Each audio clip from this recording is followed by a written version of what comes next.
As you guys know, we've been looking at the book of Judges, and today we're going to turn the page and get to meet, and I think the pages as we go through it, you get to meet more and more interesting people and more interesting judges, and today you're going to get to meet a couple, and specifically what I want you guys to take away from the chapters we're looking at today is that God is calling all leaders, male and female. And you're going to meet some incredible females today, you're going to meet a pretty awesome male today, and they do some incredible jobs leading God's people. And as you think about this, I want you to process this. God can use anyone who's willing.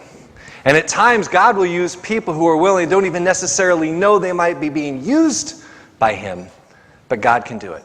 Both men and women. And one of the things that I like the most about the Christian faith is what God and what Jesus has done for esteeming and reminding the world of the role of women and the role that women can play both in the church and outside the church. And you're going to see that today in a pretty amazing lady called Deborah and some other men and women as well. So I hope you guys are excited. I'm personally really excited about this one. It's a pretty powerful story. It's a pretty intense story. I'll give you a heads up.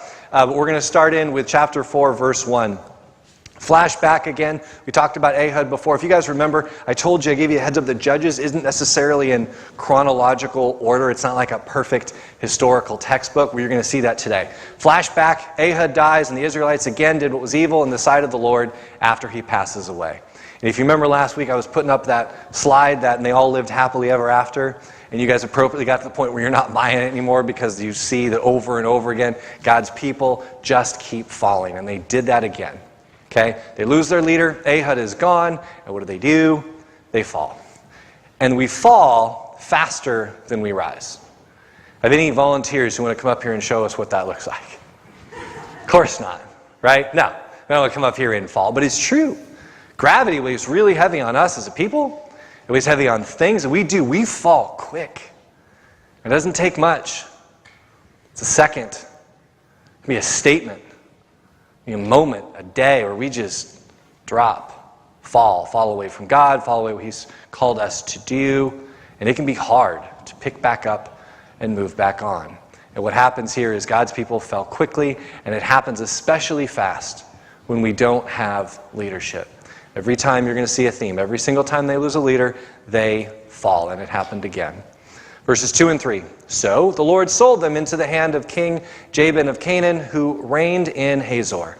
The commander of his army was Sisera, who lived in Harosheth Ha-Goim. How'd you like that as like your hometown, right? Harosheth Ha-Goim. Then the Israelites crawled out to the Lord for help, for he had 900 chariots of iron and had oppressed the Israelites cruelly for 20 years.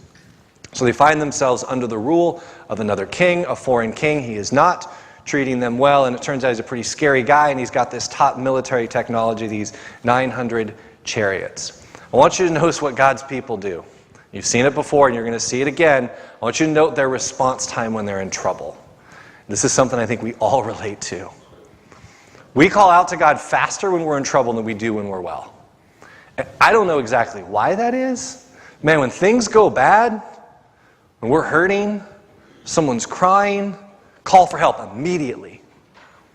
And then sometimes when God responds and He helps us, or at least lets us know, I'm going to be with you as you move forward, and we're moving forward and things are better, we want to tell all these people about it, and things are going great, and we're like, oh, wait a minute. Did I thank God for that? Right? And God's people did this, and I think we still do this. And it's a really, I think, convicting reminder for all of us to call out to God just as quick when things are going well as we do when things aren't going well. But the amazing thing, the gracious thing about God is even though we do this, we've been doing it for centuries now, He's still there for us. Right? He'd be like, I've seen this happen before. I know what you guys do. You're going to be fine. He doesn't do that. He's still there. He's there for them. He's there for us. And one of the things you're going to notice about the way He's there is oftentimes He does that behind the scenes. One thing you'll notice about the book of Judges is you might not see God as much, you might not hear from Him directly as much, but He's there. And He is working through a multitude of pretty remarkable people, and you're going to learn about that today. Verses 4 and 5. At that time, Deborah, a prophetess, wife of Lapidoth, was judging Israel. She used to sit under the palm of Deborah between Ramah and Bethel in the hill country of Ephraim. And the Israelites came up to her for judgment. Not bad to have your own palm tree, right? So she's under the palm of Deborah, and you see that this remarkable lady is judging. She's actually making decisions. So like a judge, people bring her various decisions, and she's about to do some other stuff. But I want to pause and talk about this Deborah. Do we have any Deborahs in here? We did first service. Any Deborahs? No Deborahs. Okay. Deborah is a remarkable, remarkable lady in the Bible. Her name means bee. It literally means bee.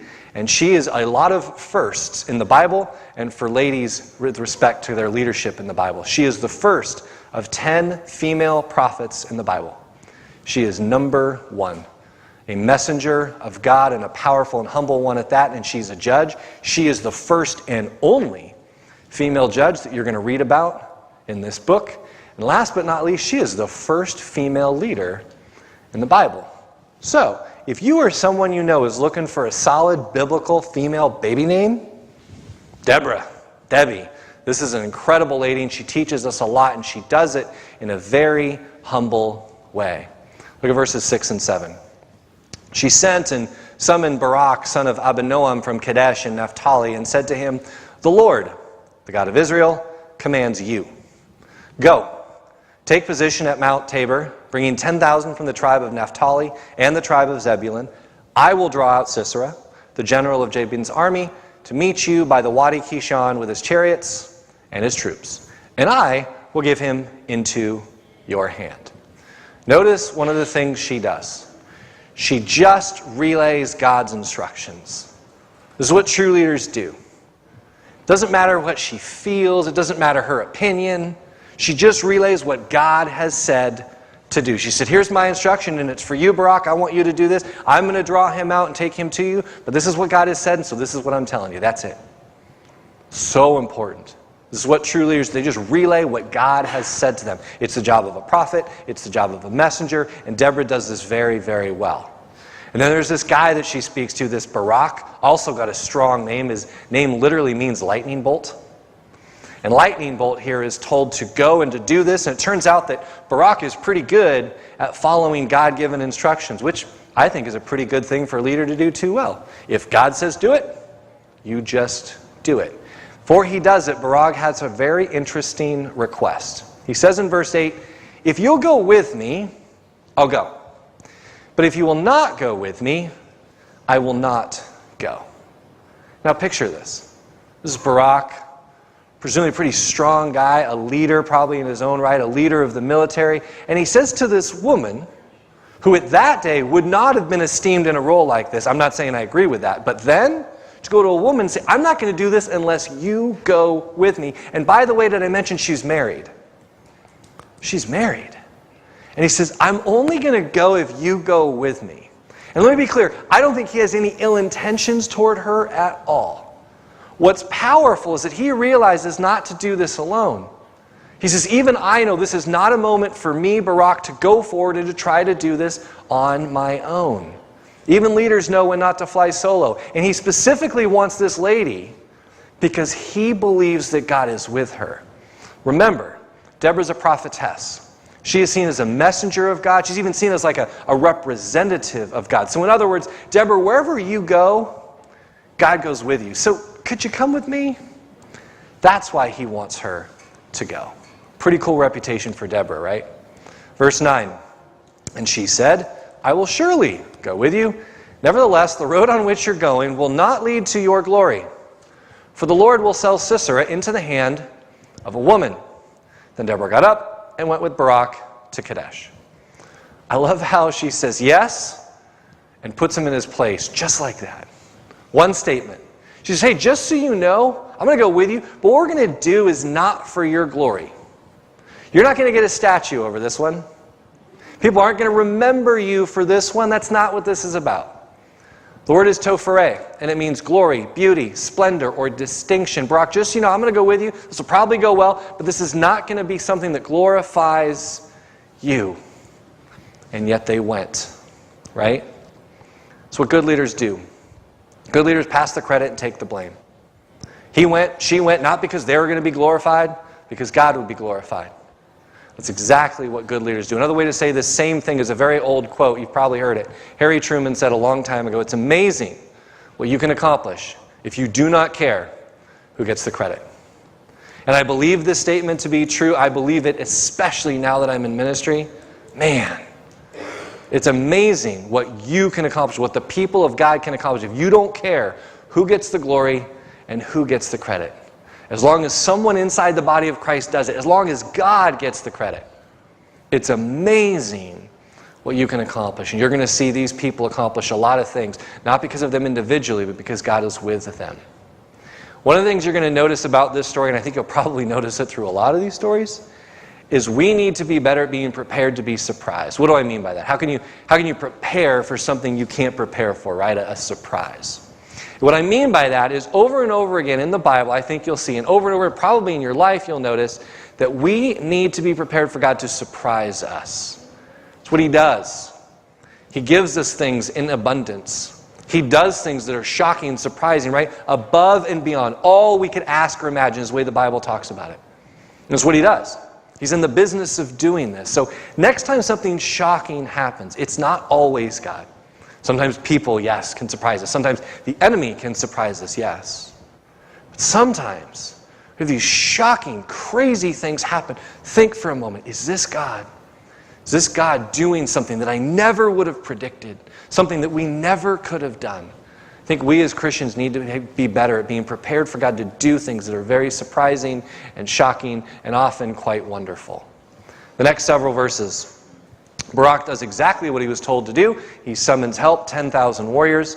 And then right as you're reading through this, you get this little note, this little tidbit about Heber, the Canaanite, and he's in camp near Kadesh, and you're reading this, and you're like, why am I learning about the dude in the tent? We'll get there. Sisera challenges Barak just like Deborah said would happen, and he brings all 900 of these iron chariots. I put a picture up here of what it might have looked like. You have to understand these iron chariots were like top-level military technology. They would have been very scary. These aren't connected by wood there. They're connected by iron, and they were very, very intimidating to a lot of people. But Deborah says, hey, by the way, Barak and all your troops, don't worry about the iron chariot thing. God's going before you. And I love this. Because remember, he said to her, will you come with us? And he says, yeah, I'm going to come with you, but just so you know, God's actually going ahead of you. So I'm with you, but God's already ahead of you. What happens next, verses 15 and 16, God was indeed ahead of them, and the Lord threw Sisera and all his chariots and all his army into a panic before Barak. Sisera got down from his chariot, fled away on foot, while Barak pursued the chariots and the army to Harosheth ha-Goim. All the army of Sisera fell by the sword. No one was left. Just picture of Sisera, this scary military leader who gets down off of his really strong iron chariot and he flees away on foot. Why? Because God won this one. God is the one who won this battle. It says he confused the enemies. The word here is hamam. And it means bring into movement and confusion. You literally should picture all of these soldiers like freaking out, wandering around, looking around, not sure what to do, where to go, like scared out of their heads. Not because they're intimidated by Barak and his crew, but because God confused them. He scared them, put the fear of God into them. This word hamam is the exact same word that's used in Exodus, when God confused the Egyptian army so that they were not able to successfully pursue God's people. God did this. They didn't. It's a really good reminder for us. Let God confuse or panic your enemies. Don't try to do it on your own. When you are hurt by someone, when you see someone hurt someone else, don't say, I know the next move. I know how to freak him out. I know how to get to him. Don't do that. Let God take care of that. He's in the business of doing that. He will take care of it for you.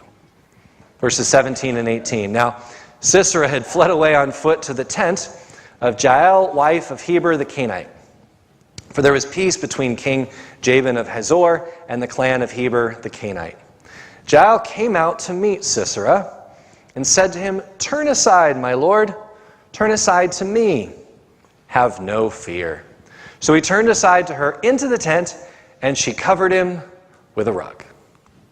It's the worst thing that could happen, right? Picture this. Picture your Sisera. You've just run away from a huge battle. Who knows how far he ran. And you come to this random tent. And a woman who's like, hey, come on in here. Don't fear. Get under the rug. Right? And he does it. He does it. And he's pretty confident. He says to her in verse 19, please give me a little water to drink, for I'm thirsty. She opened a skin of milk and gave him a drink and covered him. So of course he's thirsty. Right? He's just fled from this battle. He's under this probably hot rug. He's like, hey, can I have a little bit of water? And she says, you know what? I'm going to raise your water. I'm going to give you milk. Curdled goat milk. Yuck. Absolutely. But she's a nomad. So most people, because she's a nomad, they usually would have this on them. They'd have this curdled goat milk. Now, if I'm him, I'm like, can I just stick with the water? Right? But says, I want water. And she says, here's some curdled goat milk. The other thing I'd be thinking if I was him is this. All right. What's the catch? Now, how many of you guys have ever been in a situation where you've asked for this and someone gives you this? Now, every time that happens to me, I think, all right, hold on. What do you want from me? Right? Because God does this all the time. But people, I don't know. What's the catch? What's going to happen? What he says to her is this in verse 20. Stand at the entrance of the tent. And if anybody comes and asks you, is anyone here? Say no. Okay, here's a takeaway from today. Not the main takeaway, it's not even the only takeaway, but it's a big takeaway. Never ask anyone to lie for you. That's what he does. Comes in, gets safety, says, hey, can I have some milk? Asks some water, gets some milk, and then he says, can you please lie for me if someone comes up? Don't do this. Especially if you're in a position where people entrust you with some confidential information. I am in a position where I am blessed with both the privilege and the responsibility to keep that stuff confidential. But I can't tell you how many times I've said to people, especially even people close to me, I'll keep that forever, but I'm not doing this.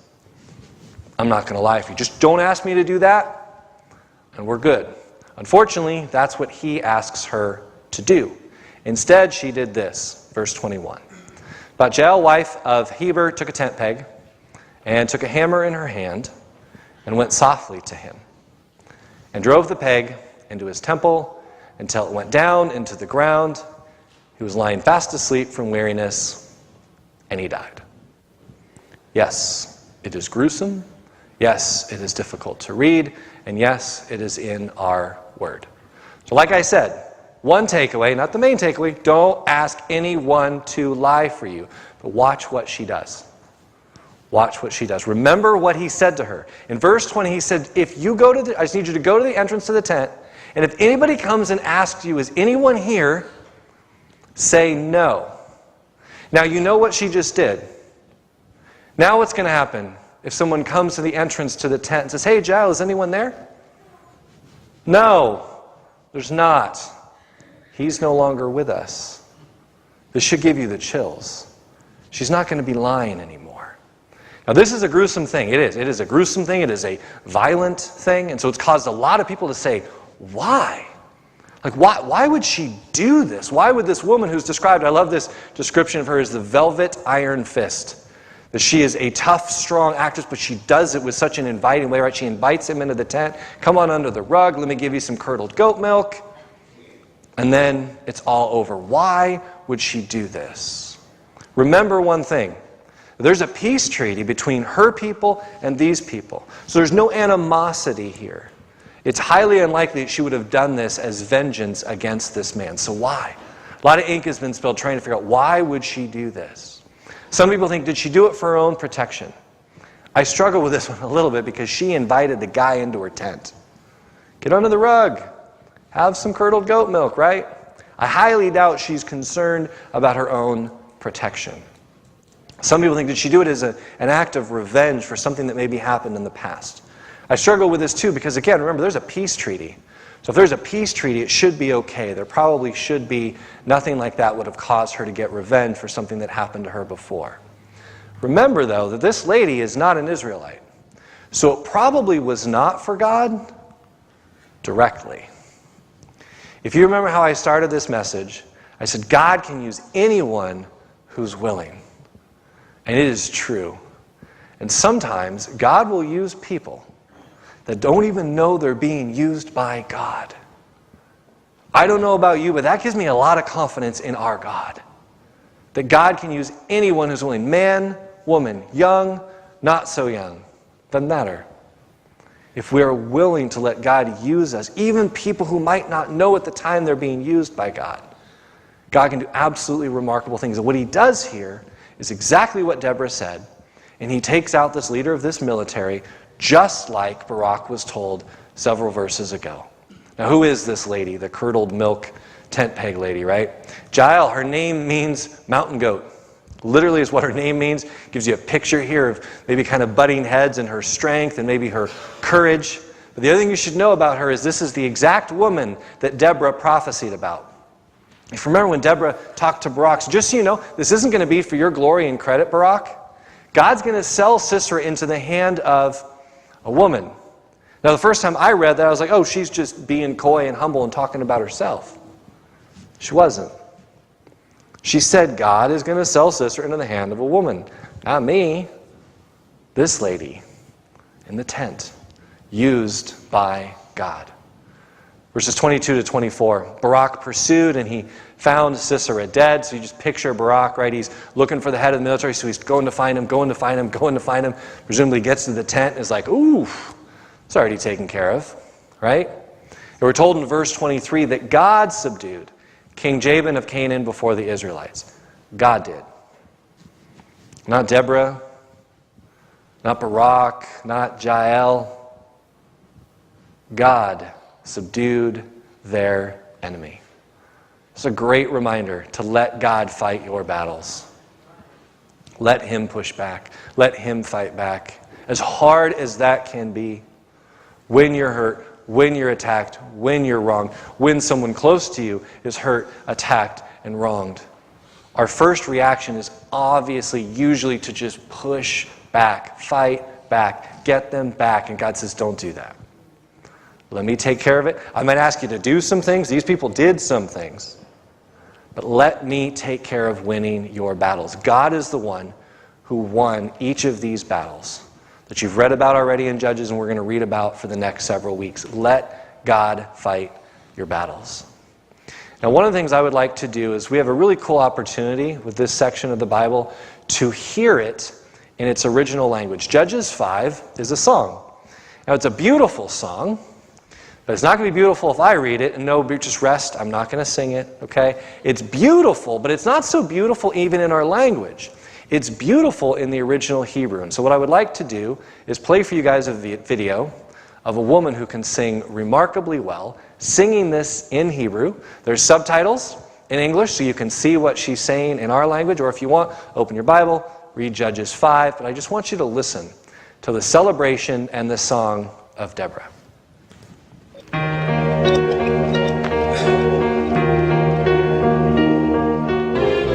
אורי, אורי דבורה, אורי, אורי, דברי שיר. יצירה מוסיקלית שהלחינה במיוחד לטקס המלחינה נורית הירש לפסוקי שירת דבורה. שמעו מלכים האזינו אוזנים, אנוכי לאדוני אנוכי אשירה אזמר לאדוני אלוהי ישראל.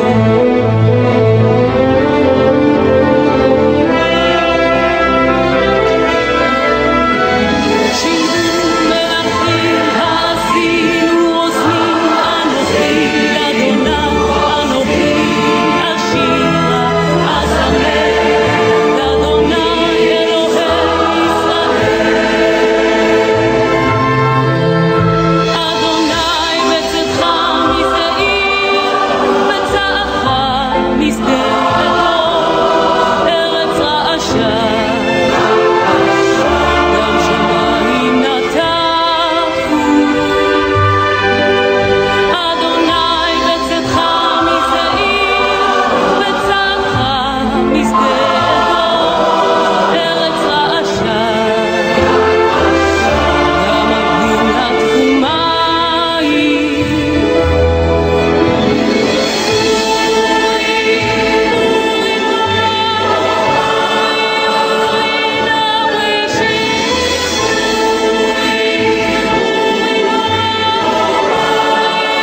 not sure it matters what language you speak. That is gorgeous. You guys noticed even the dancing in worship? And the last verse in there in English, the last verse of chapter 5 says, "And the land had rest for 40 years." So after all this happens, the land rests for 40 years. And rest, it's that thing that so many of us want, right? So how do we get it? How do we get this rest? Because of course it's not just talking about sleeping for 40 years. They just had rest, peace in their hearts, peace in their minds. I think one of the things we can learn is we can get rest when we let God lead. With leaders He chooses. Not just that we choose, leaders that God chooses. When we let Him lead with those leaders and we're obedient, including the leaders, to Him, there's rest. And one of the things I hope we can do as we take communion this morning is remember that one of the many things that communion is it's a chance for us to remember that we get to rest in Him. Because He won the battle. He has won the ultimate battle through what His Son did on the cross for you and for me. And when we take communion during the next few songs, we get to rest knowing that that battle is won. Let's go ahead and pray, and then we'll take communion. God, we thank You so much for this story. This reminder that You can call any leader You want, male or female, young or old. And You can use people who are obedient to You for Your good purposes in this world. And God, I just thank You that as we think about what that leadership looks like, we don't have to look far to remember the model that You gave us through what Your Son did on the cross. That Your leadership looks like obedience, it looks like sacrifice. And so as we take communion during the next few songs, we remember what You did for us to win. You beat the enemy by losing. And we remember that now as we take the bread, we remember the body of Jesus Christ broken for us. As we take the cup of juice, we remember the blood of Jesus Christ poured out for us and for all. That incredible, loving victory. We thank You, and it's in Jesus' name we do this and pray. Amen.